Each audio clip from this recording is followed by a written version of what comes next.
Hey, welcome to Socialism for All. This file is being recorded for the October 2025 edition of Socialism for All, and it's an audiobook of Chapter 29 of Marx's Capital, Volume 1 from 1867. If you like this video, please click like and subscribe, and consider supporting on Patreon or Buy Me a Coffee at patreon.com/socialismforall or buymeacoffee.com/socialismforall. There are links to Patreon and Buy Me a Coffee in the video description.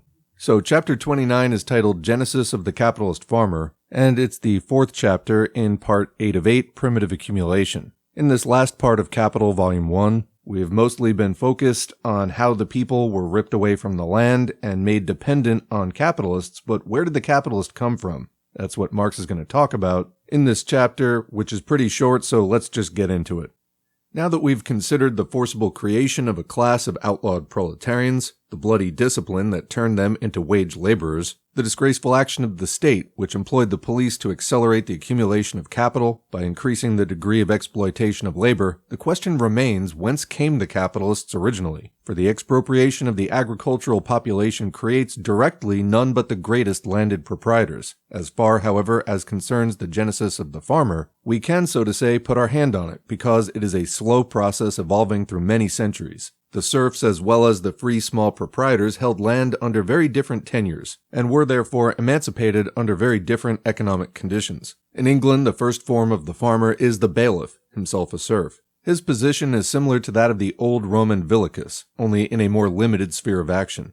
During the second half of the 14th century, he is replaced by a farmer, whom the landlord provided with seed, cattle, and implements. His condition is not very different from that of the peasant, only he exploits more wage labor. Soon he becomes a métayer, a half-farmer. He advances one part of the agricultural stock, the landlord the other. The two divide the total product in proportions determined by contract. This form quickly disappears in England to give place to the farmer proper, who makes his own capital breed by employing wage laborers, and pays a part of the surplus product, in money or in kind, to the landlord as rent. So long during the 15th century as the independent peasant and the farm laborer working for himself as well as for wages enriched themselves by their own labor, the circumstances of the farmer and his field of production were equally mediocre. The agricultural revolution, which commenced in the last third of the 15th century and continued during almost the whole of the 16th, excepting however its last decade, enriched him just as speedily as it impoverished the mass of the agricultural people.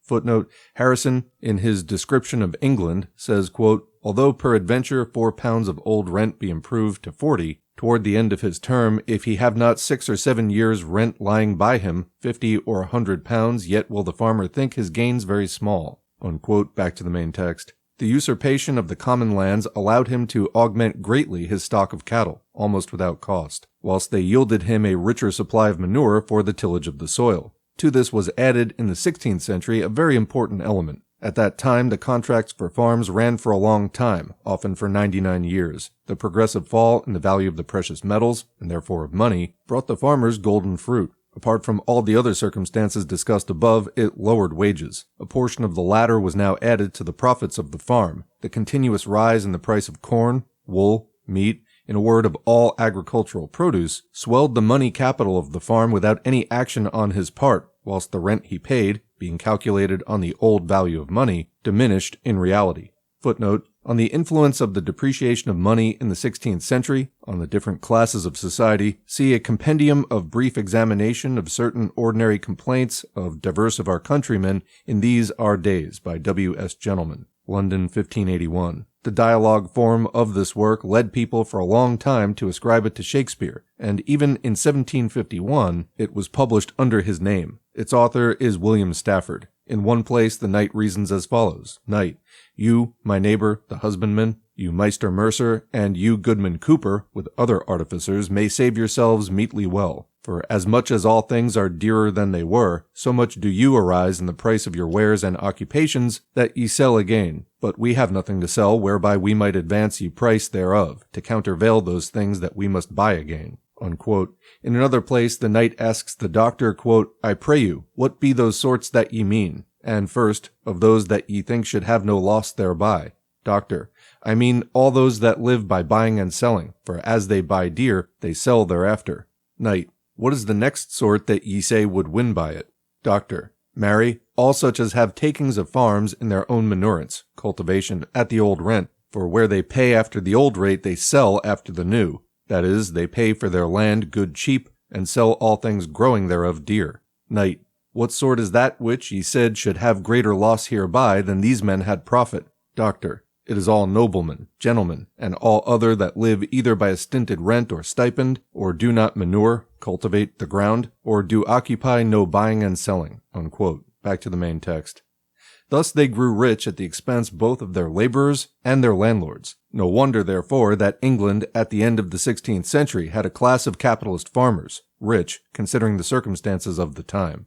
Footnote. In France, the régisseur, steward, collector of dues for the feudal lords during the earlier part of the Middle Ages, soon became a businessman who, by extortion, cheating, etc., swindled himself into a capitalist. These régisseurs themselves were sometimes noblemen. For example, quote, "This is the account given by Monsieur Jacques de Torres, knight and lord of a manor near Besançon, to the lord who administers the accounts at Dijon for his Highness the Duke and Count of Burgundy, of the rents appurtenant to the above-mentioned manor, from the 25th day of December 1359 to the 28th day of December 1360. That's quoting Alexis Montet. Already it is evident here how in all spheres of social life the lion's share falls to the middleman. In the economic domain, for example, financiers, stock exchange speculators, merchants, shopkeepers skim the cream.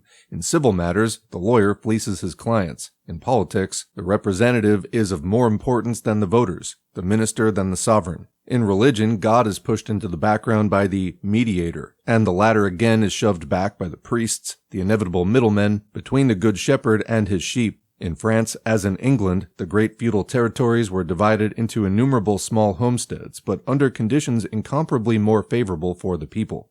During the 14th century arose the farms, or terriers. Their number grew constantly, far beyond 100,000. They paid rents varying from 1/12 to 1/5 of the product in money or in kind. These farms were fiefs, sub-fiefs, etc., according to the value and extent of the domains, many of them only containing a few acres. But these farmers had rights of jurisdiction in some degree over the dwellers on the soil. There were 4 grades. The oppression of the agricultural population under all these petty tyrants will be understood. Montet says that there were once in France 160,000 judges, where today 4,000 tribunals, including justices of the peace, suffice.